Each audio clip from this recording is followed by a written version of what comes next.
If you clicked on this video, then that means that you're either a parent of a middle school or high school athlete that has goals and aspiration of becoming a collegiate athlete, or you might be an athlete yourself in middle school and high school and you want to figure out all the things you can start to do to become a collegiate athlete. And so what I'm going to do in today's video is that I'm going to take you through a step-by-step process of everything you can start to do now, no matter where you are, how old you are, to help you increase the chances of you becoming a collegiate athlete. You want to make sure that you have your pen and paper ready so that you can start to write down everything. Watch it from beginning to end if you're serious about playing at the next level, because I'm basically trying to give you guys all the free game I wish I had when I was you guys' age, so that in that way you guys can learn from somebody else instead of going through and possibly making the same mistakes that I did. So I just want to give you guys free game, no matter if you're a parent or an athlete, to help you guys go out there and achieve your goals and your dreams, no matter what sport you play. What's up, guys? A little bit about me. I'm Coach Crosby with NCAA Sports Training. I'm a previous collegiate athlete that played at Austin College. I played running back there for 3 years. On top of that, while I was at Austin College, I went on to get my master's degree in education, because I truly believe that in order to be a great coach, you have to be a great teacher. On top of that, I was a GA there to help coach the collegiate athletes that I just got done playing with. I also went on to coach middle school and high school athletes over the last 5 years in the state of Texas. And so I've coached or trained combined of over 500 athletes, ranging from middle school, high school, and elementary school kids. And so I've definitely been around a lot of different types of athletes. So I definitely understand what it feels like to be an elementary school kid, middle school kid, or high school kid in the process, and the things that you really want to start to do to help you guys get ready and prepare for that next level as you're starting to move up, especially if your end goal is to be a collegiate athlete. And so because of this, I also went on to get certified and become a strength and conditioning specialist through ISSA, and I became a national PES specialist as well too, so that I can pretty much train athletes at any different level to give them all the tools that they need to be able to create their max performance to go play at that next level or just improve in general. Real quick, what I'm going to do is, before we continue, I'm going to talk to you guys about 3 different case studies of athletes I had on the elementary, middle school, and high school level. These 3 different type of kids, their level of success was different. Their goal for success was different, because they came to me for 3 different types of things that they wanted to accomplish. And for my elementary school kid, his name was Asa. He came in, he played running back to start with,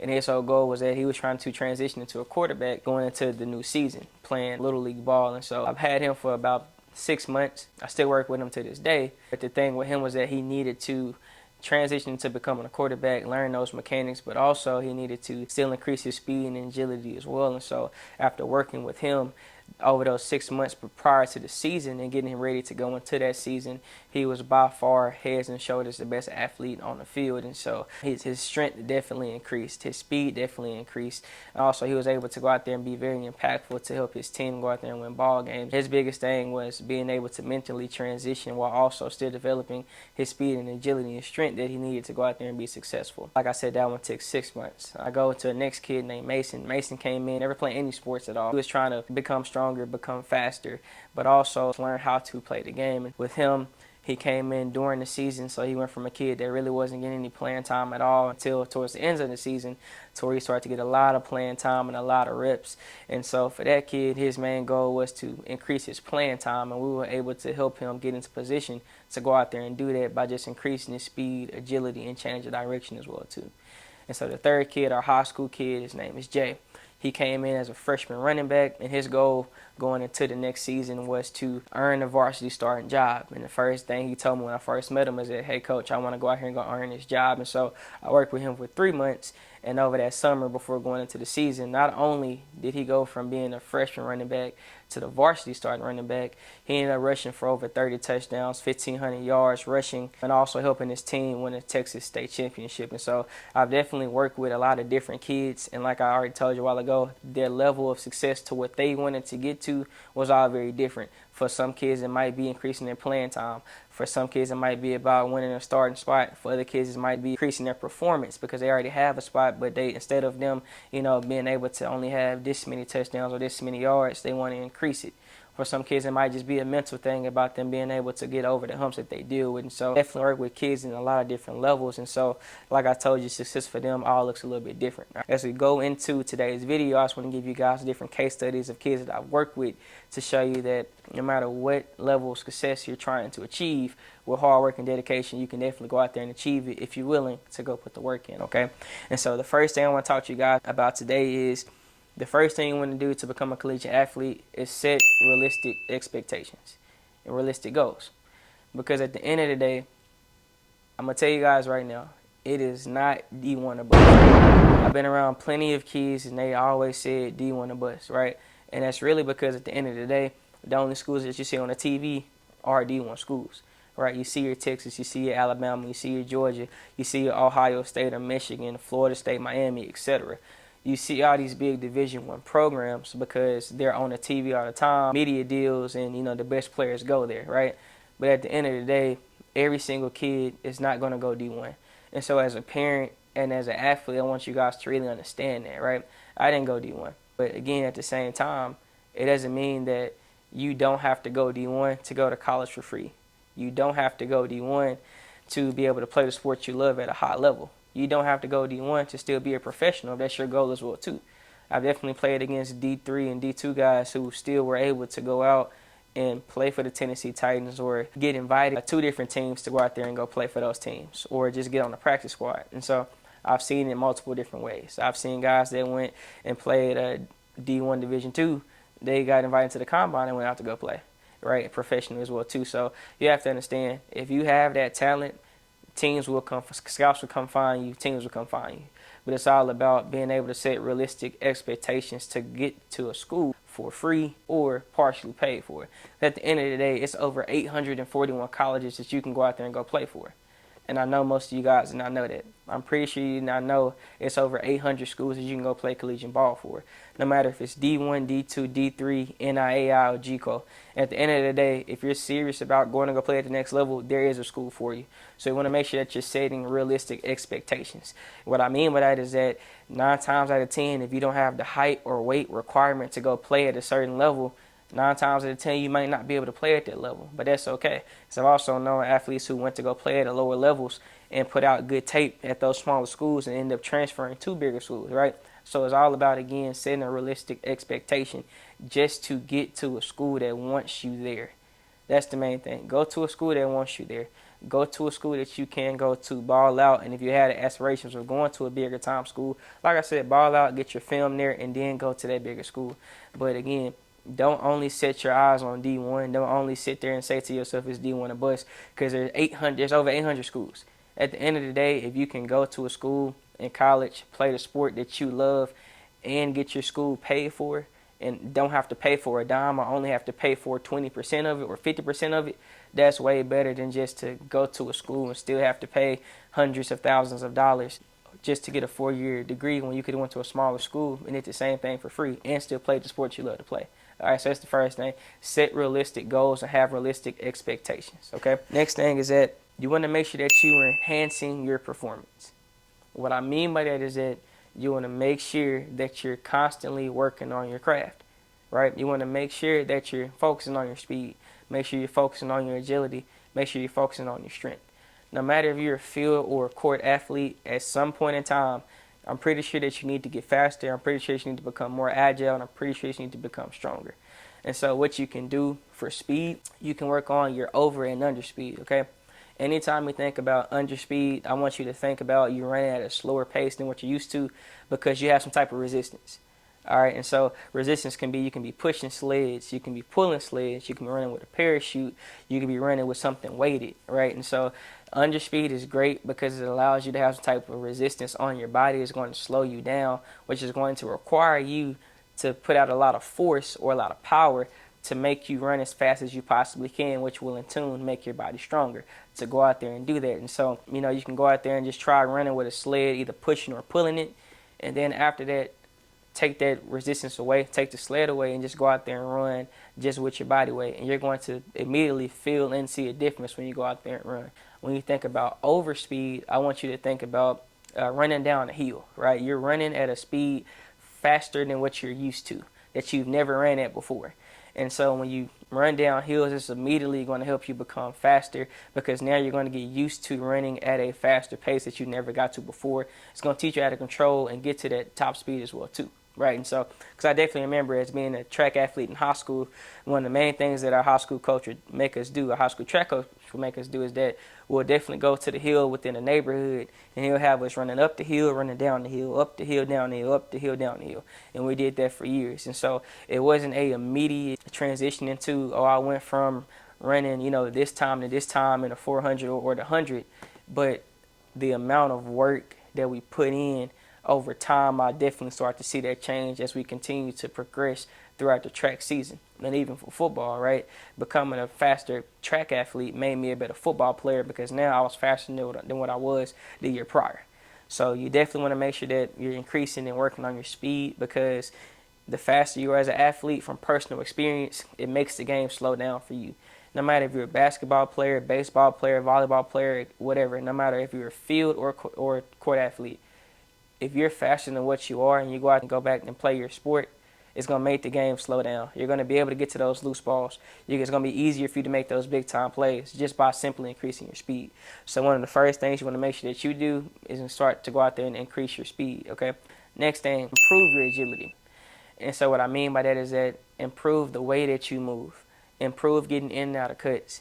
Improve being able to be explosive when you're moving, okay? Because at no point in time in the game are you only going to be running in a linear path unless you're a track athlete. And if you're a track athlete, right, and that's your main thing that you do is just track, then agility, I'm not necessarily talking to you, but definitely go out there and increase your speed just like I just did a while ago. But if you play a field or a court sport, you definitely want to make sure that you're increasing your agility because at the end of the day, agility is just as important as speed, if not more so important, just because of the fact that if you're able to get in and out of your turns quick and be very explosive, that alone can help you go out there and make more plays as well too. So you want to make sure that you're doing change of direction drills that's going to get you used to getting in and out your breaks, being able to push off your right or left foot, being able to cut off those foot and be explosive and not be slow when you're transitioning your body because it's the worst thing that you can do is be a slow athlete in transition to get to point A to point B, okay? Next thing you want to do is you want to increase your strength. Guys, you cannot be allergic to the weight room, okay?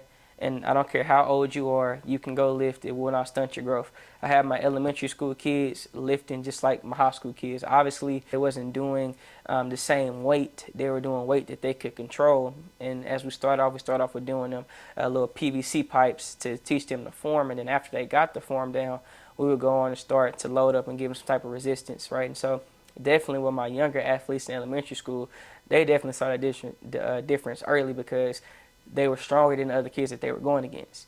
And so it definitely made an instant difference for those guys because they just said, Coach, hey, it feels easier to go out here and play because I'm stronger than everybody else.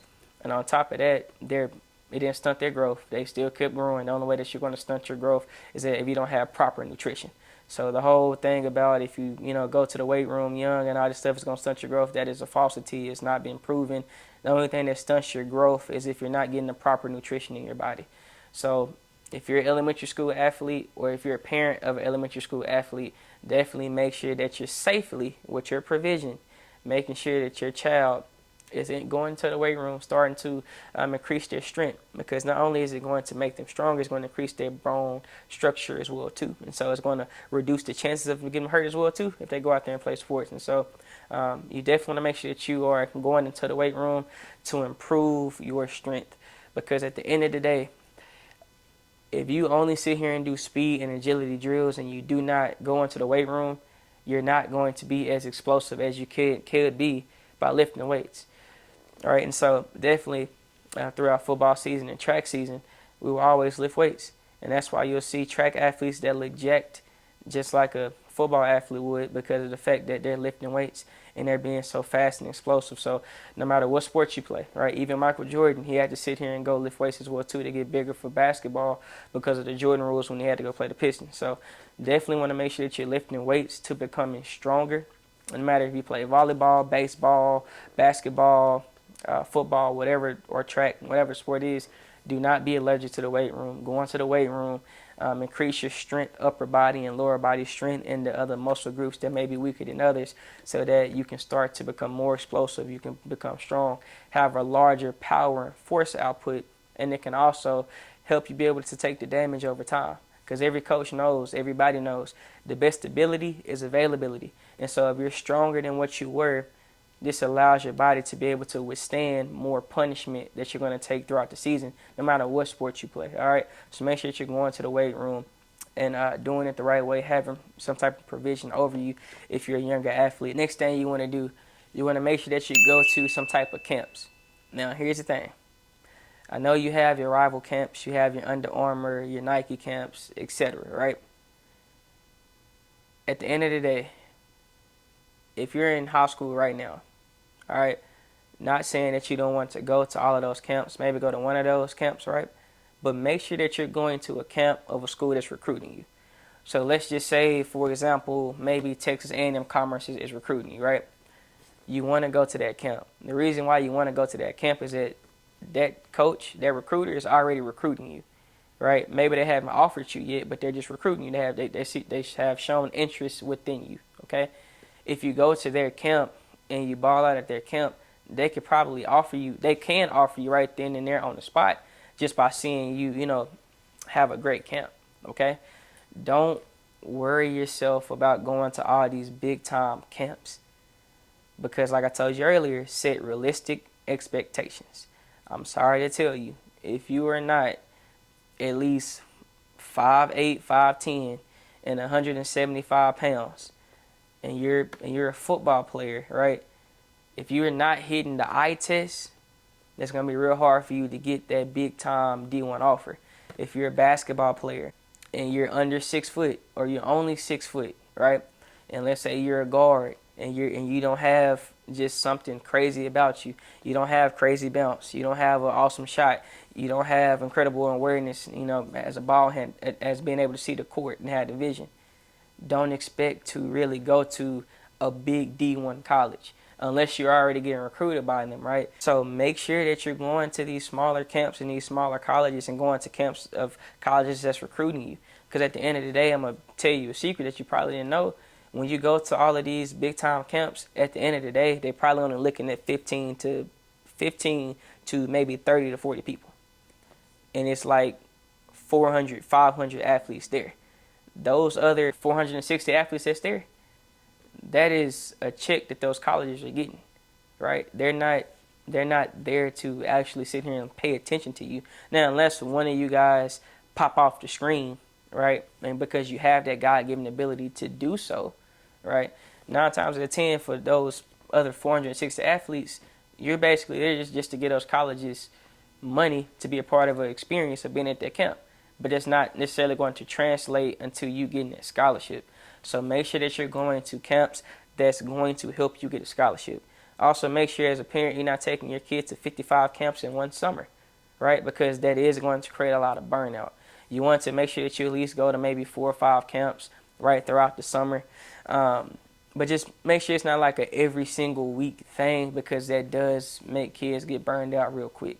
Just choose the best camps that you guys can go to. Like, hey, if you're getting recruited by small D1s, go to those other small D1 camps. If you're getting recruited by D2s, go to those small D2 camps. If you're getting recruited by a D3 school, go to those different camps, right? No matter what sport you play. I promise you, if you go to those camps, because guess what? 9 times out of 10, it's like 5 to 10 of the colleges there.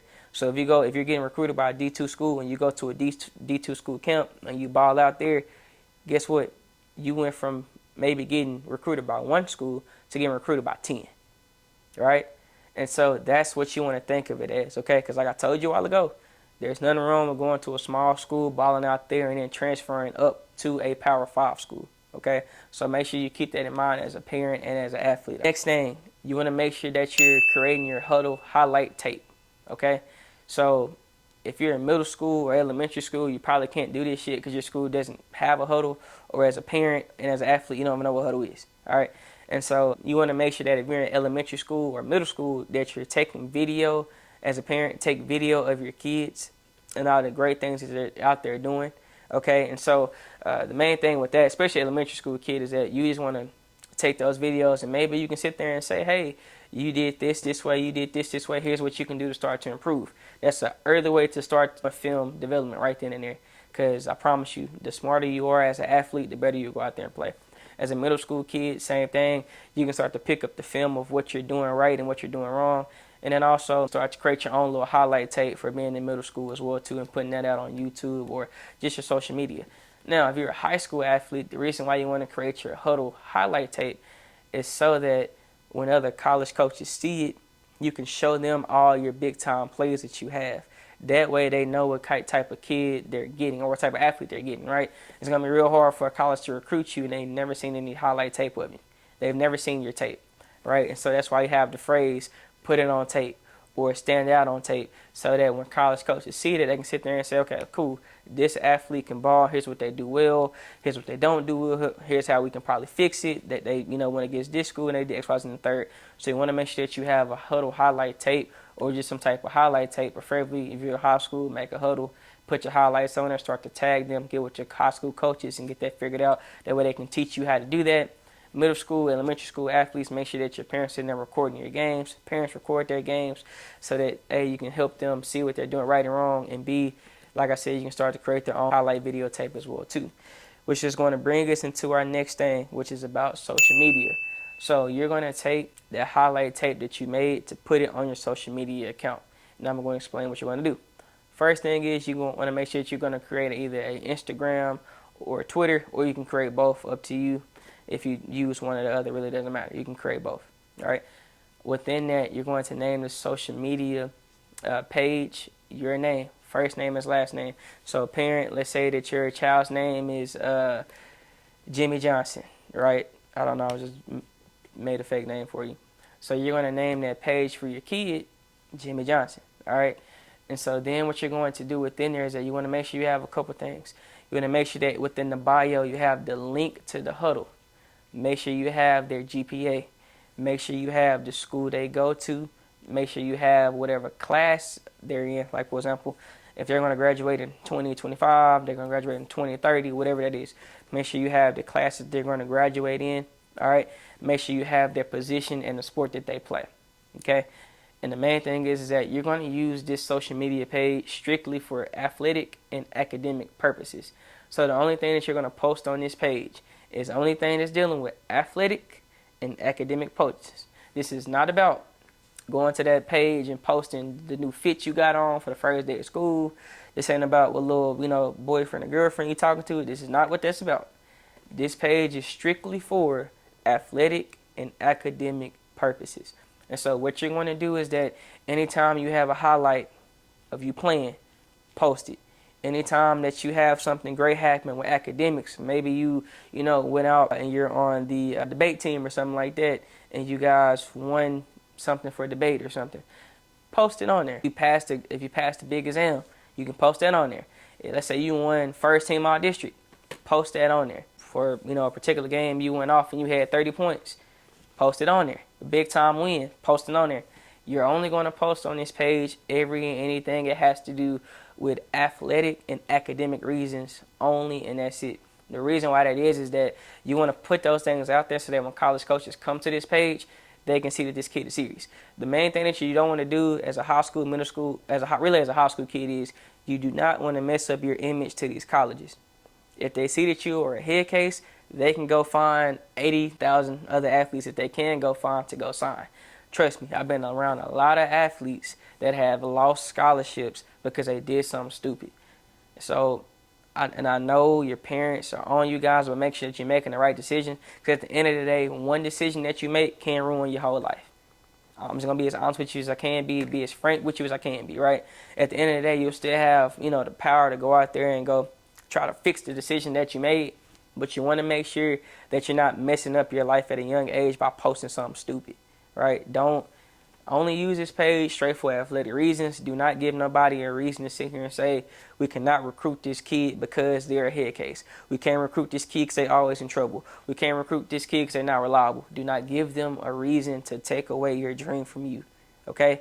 So make sure that you're only posting athletic and academic reasons. Also, make sure that you listen to your parents. All right? You definitely want to make sure that you're doing whatever your parents telling you to do, okay? Because at the end of the day, your parents love you, so listen to what they're telling you. And with the social media account, when college coaches can come and sit there and see that, if they see this highlight, right, let's say that, like I said, that you had this credible save in volleyball, or you just hit this ball up the park, or you made a head top play in football, or you knocked somebody's helmet off or something like that, whatever the case may be, right? If it's a highlight, post it. That way when college coaches see it, they can sit there and show their other coaches, and never know, you can start getting recruited based upon social media because you went out there and you had a crazy highlight tape and it's going all throughout social media, and you can start getting recruited, through there as well too.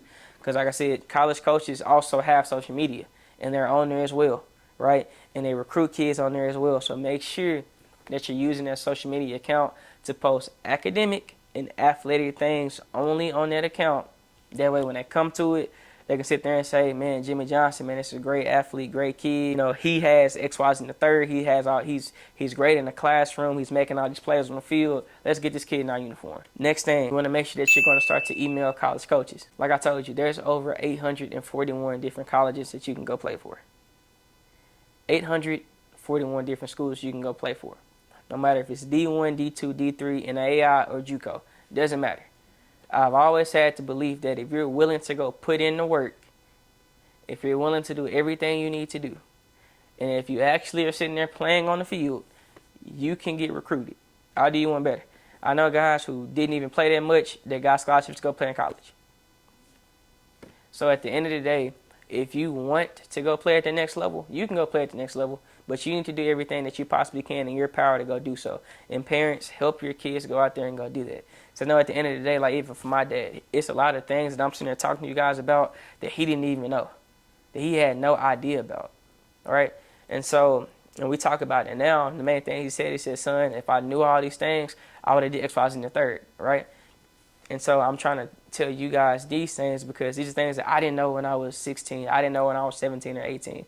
And my dad didn't know, and my mom didn't know, when I was that age as well too. And so I want to make sure that I'm giving you guys this game so that you guys can start implementing this now to help you possibly get recruited by, either your dream school or just get recruited, period. The reason why I'm saying you want to email college coaches is that you want to email as many coaches as you possibly can to start to get your name on somebody's radar. You don't know which coach is going to check their email and see your email. And let's say you're a kid that has a 3.0, in school, and let's say you play volleyball. You have a 3.0 in school. You won all first team district the last 2 years or so, and you end up emailing this college in, Tennessee or something. Then they can start recruiting you right then and there because not only did you email them, you have your highlight tape in there, you have your GPA, what school you go to, your academic and athletic accomplishments. It looks great on paper. Hey, let's try to connect and let's try to figure out what you got going on because that can spark interest. I definitely remember plenty of times where being in different meetings in college, and my coach would always say, hey guys, if you know anybody who's not playing, if still wants to play, let us know, get us in contact with them so we can get them into the school. There's plenty of schools that still need more kids to come out there and play, in the schools that are looking for diamonds in the rough. Okay, so make sure that you're going out there emailing different colleges as well too, because by doing that, you never know what school that you can possibly get in contact with and possibly get recruited by just because you sent them an email. So that's pretty much everything I have for you guys today. I know this was a longer video, and I just wanted to make sure I give you guys all the different things that I wish I had, when I was a high school athlete, so that you guys can go out there and start to implement. And so again, you want to make sure that you're setting realistic goals and expectations. All right, make sure that you're going out there to enhance your performance. Make sure that you're going to camps that you can actually go play for. Like if you know that you're not going to be a Power 5 kid, don't go to a Power 5 camp. Go to a D2 or D3 camp. Make sure that you're creating your huddle highlight tape, or just creating a highlight tape period so that you can get ready to put that on your social media account that you need to go out there and make today if you haven't made it already. And last thing you're going to do is you're going to start to email different college coaches.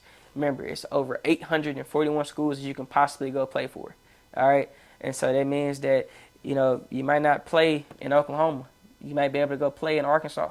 You might be able to go play in New York or Florida or Georgia or California, whatever the case may be. There are hundreds upon hundreds upon hundreds of colleges that you can potentially go play for. And I know that some of you guys did not know that. I know that you didn't know about D1, D2, D3, NAIA, and JUCO. And so that's why I was going to bring awareness to you guys for that. Because at the end of the day, like I already said before, if you're a kid that wants to go play at that level, there is a school for you.